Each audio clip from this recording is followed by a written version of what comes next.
Oiê, tudo bom? Eu sou a Mikan, Mika com 3 N's no final, e hoje eu vou falar de literatura, mais especificamente de como a ficção pode nos ajudar a entender melhor acontecimentos históricos da vida real. Eu pensei nisso enquanto eu lia A Guerra da Papoula, livro escrito pela R.F. Kuang, que é uma fantasia, sim, mas com uma inspiração fortíssima na história chinesa. É um mundo de fantasia que começa com uma ambientação escolar, então tem o prodígio misterioso, o melhor amigo inteligente, os rivais e tudo mais, mas aí também tem xamanismo, poderes de fogo, poderes de água, panteões de deuses, personagens usando artigos psicodélicos para acessar poderes divinos. Só isso já parece interessante, né? Mas a autora usa essa ambientação para recontar pra gente de uma outra forma uma história muito real. A história da China na época da invasão pelo Japão imperial. Como seria vivenciar esse momento histórico? E o que alguém passando por aquelas atrocidades, presenciando tudo aquilo, sentiria? E não só isso, como é um mundo de fantasia, a gente pode parar e pensar no e se, que eu sempre comento aqui no canal. Sempre tem aquela premissa, e se tal coisa acontecesse, né? Então, e se, numa situação terrível como essa, uma pessoa que presenciou todas essas atrocidades tivesse acesso a um poder inimaginável? O que poderia acontecer numa situação como essa? Será que a história poderia ser diferente? Enquanto eu li esse livro, eu pensei muito em como a literatura pode ser uma ferramenta para um povo recontar e reimaginar com um certo distanciamento esses momentos mais dolorosos. E como a fantasia também pode ser uma forma de quem não faz parte desses povos entender melhor e empatizar com essas histórias. É uma porta de entrada para outros pontos de vista. Enfim, eu vou falar mais de A Guerra da Papoula daqui a pouco, mas antes eu queria aproveitar e agradecer a editora Intrínseca que topou patrocinar esse vídeo aqui. Isso porque acabou de sair a continuação desse livro. O segundo volume se chama A República do Dragão e ele aprofunda ainda mais o conflito da Arin, a protagonista, entre a vingança e a perda da própria humanidade. Eu já li o primeiro livro, eu comecei a ler o segundo e tô doida pra saber a continuação dessa história. E as edições em si tão lindas, olha só a capa delas, gente. Eu ainda vou contar mais aqui no vídeo sobre a Arin, sobre a premissa dos livros, mas eu já vou deixar aqui na descrição o link pra compra, tanto de A Guerra da Papoula, o primeiro livro, como de A República do Dragão, o segundo. Qualquer compra usando esses links ajuda o canal, então se você se interessar pelos livros, não se esquece de comprar por aqui. Queria agradecer a Intrínseca por patrocinar esse vídeo, e agora bora falar de A Guerra da Papoula.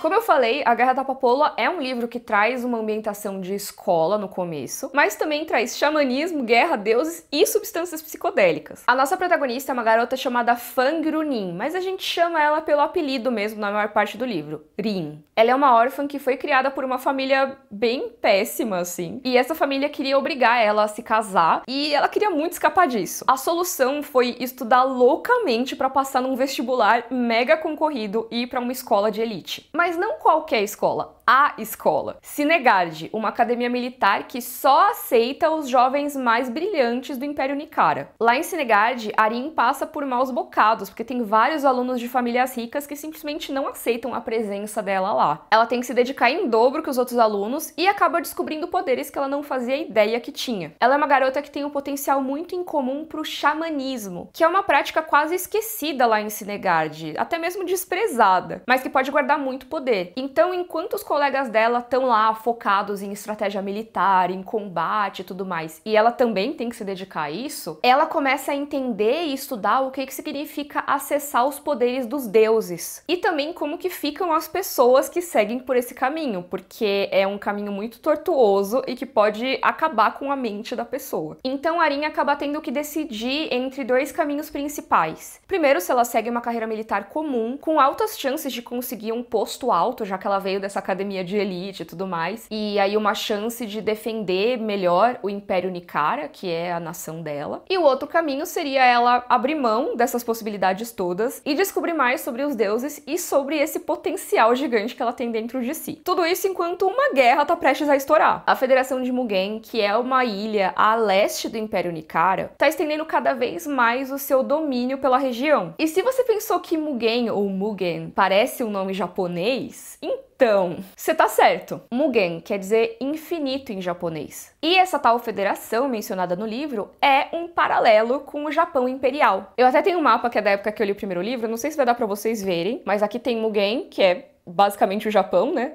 O mapa tá ao contrário, mas é basicamente o mesmo mapa. E aqui, a oeste dele, tem a China. Só que não é o Japão e a China, é diferente. É Mugen e Nikan, ou o Império Nicara. E o Império Nicara é dividido em 12 províncias que foram unificadas antigamente por um tal de Imperador Dragão. Assim como a China da vida real também antigamente era dividida em vários domínios e acabou sendo unificada para se tornar um império. E se a gente for parar para pensar, várias coisas chamam a nossa atenção para os paralelos. O vestibular que a Arin presta, por exemplo, que é super difícil, exige muita decoreba e é para passar em escolas de elite, ele lembra muito o Gaokao, que é uma prova mega importante, que é como se fosse o Enem da China, só que com muito mais gente, né? E também com só uma chance na vida de prestar. Então é agora ou nunca, basicamente. Então dá pra ver que a Rebecca Kuang trouxe vários paralelos, tanto modernos como muito antigos da história chinesa, mas que ela se inspira principalmente num momento histórico específico. Apesar de ser uma ficção e uma história de fantasia que envolve poderes e tudo mais, a Guerra da Papoula se baseia fortemente nos fatos reais, históricos, dos conflitos sino-japoneses. Esses paralelos fazem total sentido. A Rebecca Kuang nasceu na China, ela nasceu em Guangzhou e foi para os Estados Unidos com 4 anos de idade. Ela também tem mestrado em estudos chineses pela Universidade de Cambridge, mestrado científico em estudos chineses contemporâneos pela Universidade de Oxford e atualmente estuda para ser PhD em literatura e linguagem do leste asiático pela Universidade de Yale. Baita currículo, mas assim, pelos temas de estudo dela, dá pra ver que ela tem muito interesse nessa área não só por ser chinesa, mas por estudar a fundo os elementos dessa cultura. E o que eu acho bem interessante é que ela não faz uma transposição tão direta assim, como eu falei. Tem diferenças o suficiente pra gente entender que é um mundo de fantasia. Por exemplo, eu tava pesquisando sobre esses paralelos históricos e parece que nessa época da unificação da China no nosso mundo, seriam 18 reinos principais. Historiadores me corrijam, tá? Se eu estiver errada, porque pode ser, eu só pesquisei pra ver o que tinha. Mas de qualquer maneira, se são 18 no nosso mundo, a autora decidiu que no império que ela ia retratar, no Império Nicara, seriam 12 províncias, de acordo com o número de animais no zodíaco chinês. Arin, por exemplo, nasceu na província do Galo, que seria mega distante da capital e considerada tão remota que a chance de alguém passar no vestibular e ir lá pra capital estudar seria mínima. O interessante dessa transposição é que a autora consegue se distanciar o suficiente para você saber que, ok, esse general X da federação que ela tá mostrando aqui não é exatamente esse personagem histórico. E você não ter que ficar procurando se tal batalha aconteceu exatamente daquela maneira X, Y ou Z. Até porque, até onde eu sei, não tinha xamãs ali no meio do campo invocando poderes e tudo mais. Então a gente consegue se desapegar do fato histórico e se ater à essência daquele momento, à emoção daquele momento. O que aquele momento histórico trouxe para a autora e para o povo dela? A família do pai da Rebecca Kuang viu e viveu a invasão da China pelo Japão durante o conflito sino-japonês. E ela diz que o avô materno dela era do exército do Chiang Kai-shek. Então eu li algumas entrevistas da autora e ela disse que escreveu o livro que ela sempre quis ler, já que ela ouvia muito essas histórias de guerra do avô e a maior parte dos livros que ela encontrava falando sobre guerras e períodos históricos eram narrativas que falavam de guerras europeias. E agora todas as histórias que ela ouviu do avô e do restante da família, além do estudo que ela tem sobre o tema, são usados para pegar essa história de fantasia e trazer o sentimento de um conflito e de um momento histórico muito real, porque ela preza pela precisão na hora de retratar as dores, a tristeza, o choque e os conflitos internos que uma população sofre durante uma guerra tão violenta. Eu não vou mentir, tem momentos da Guerra da Papoula que são muito difíceis de ler. Difíceis mesmo, com descrições muito gráficas da violência. Inclusive fica aqui o aviso de gatilho, porque é pesado mesmo, tem momentos extremamente pesados. Mas essa descrição tão incômoda, tão difícil, ela é necessária para mostrar que, assim, se uma obra de fantasia isso já choca e já deixa a gente incomodado, e se eu te contasse que algo, talvez não idêntico, mas extremamente parecido, aconteceu de verdade no nosso mundo, na vida real? A Guerra da Papoula me surpreendeu justamente por isso, por trazer essas descrições tão intensas para um público que não necessariamente tem familiaridade com a história desse conflito. Justamente que a autora comentou, que a maior parte do que ela encontrava mostrava as guerras europeias. Então a gente que tá aqui no Brasil, que tá muito distante desses outros conflitos, a gente sabe o que é o dia D, a gente sabe o que foi a invasão à Polônia, mas a gente não sabe necessariamente, com cultura geral, o que aconteceu em Nanquim, o que aconteceu na Manchúria, como foi a presença japonesa na China e em outras nações do leste asiático. Essas histórias acabam não chegando tanto assim pra gente. E mesmo pra Rebecca Kuang, quando ela ouvia essas histórias do avô dela, ela percebeu que ela tinha que trazer isso, trazer pro público geral e trazer pra língua inglesa, e aí também agora sendo traduzido pro português, porque essas histórias elas sempre estiveram ali, mas a gente sabe como é complicado que determinadas narrativas cheguem pro resto do mundo, né? E conhecer essas narrativas mesmo que através da ficção, permite que a gente tenha mais empatia pela história real de um povo. Na verdade, eu diria até que especialmente pela ficção, porque a gente pode conhecer as histórias nas aulas, a gente pode até ter um professor contando pra gente detalhadamente o que aconteceu, a gente pode ver um documentário, ler um livro-reportagem e saber dos fatos, saber tudo o que rolou. Mas a ficção tem um papel muito especial na hora de afetar a nossa percepção. Exercer esse músculo do contexto, vamos dizer assim, é muito importante na vida real, pra gente entender coisas como repercussão de desastres naturais, causas sociais e até mesmo os problemas de uma pessoa próxima da gente. Quando a gente começa a pensar nos sentimentos que a ficção traz, a gente acaba pintando uma escala de cinza pra vida real e percebendo que podem existir sentimentos diferentes dos nossos, situações diferentes e que as pessoas podem reagir de formas diferentes. E tem muitas obras que a gente consome que acabam caindo nessa coisa de vilão versus mocinho, né? Uma coisa muito maniqueísta mesmo. Mas em A Guerra da Papoula, a gente tem o oposto disso. Em alguns momentos a gente torce pra que a protagonista não faça algumas coisas bem horríveis. Mas aí quando a gente vê o que o inimigo tá fazendo, a gente não consegue pelo menos empatizar com o sentimento de vingança que esses personagens têm. A gente pode se chocar, a gente pode